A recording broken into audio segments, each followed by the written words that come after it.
Farakka barrage শুধু বাংলাদেশের জন্যই বিপজ্জনক নয়, খোদ ভারতেরও গলার কাটা। এই ব্যারেজ নিয়ে আজও চলছে ভারতে বহুবিধ আলাপ। তবুও কোনো এক বিশেষ কারণে ব্যারেজটিকে রেখে দিয়েছে ভারত সরকার। একে অনেকেই তুলনা করছে নিজের নাক কেটে পরের যাত্রা ভঙ্গ করার মতোই এক ঘটনার সাথে। পশ্চিমবঙ্গের হুগলি নদীতে পলি জমার সমস্যা মোকাবেলার নাম করে ফারাক্কা ব্যারেজ তৈরি করা হয়েছিল। ব্রিটিশ রাজ থেকে মুক্তি পাওয়ার কয়েক বছর পর এই বুদ্ধিটি মাথায় আসে।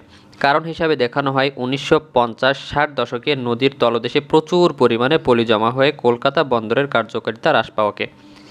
এই সমস্যা সমাধানের লক্ষ্য গঙ্গা নদীর উপর 1961 সালে ফারাক্কা ব্যারেজ নির্মাণ শুরু হয়, শেষ হয় 1975 সালে।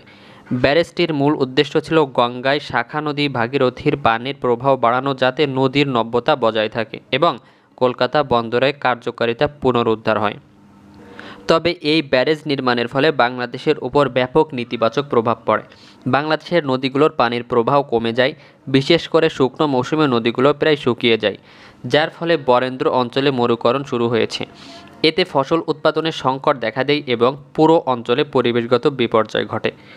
ফারাক্কা ব্যারেজের প্রভাবে নদীর নিচু অঞ্চলে পানির স্তর নিচে নেমে যায় এবং বন্যা ও জলাবদ্ধতার সৃষ্টি হয়, যা বাংলাদেশের কৃষি এবং বাস্তুতন্ত্রের জন্য মারাত্মক হুমকি হয়ে দাঁড়ায়।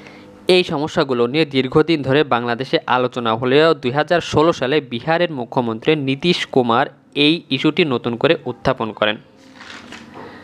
তিনি ফারাক্কা ব্যারেজের কুফল সম্পর্কে সরব হন এবং ভারতের প্রধানমন্ত্রী নরেন্দ্র মোদীকে ব্যারেজটি তুলে নিতে দাবি জানান।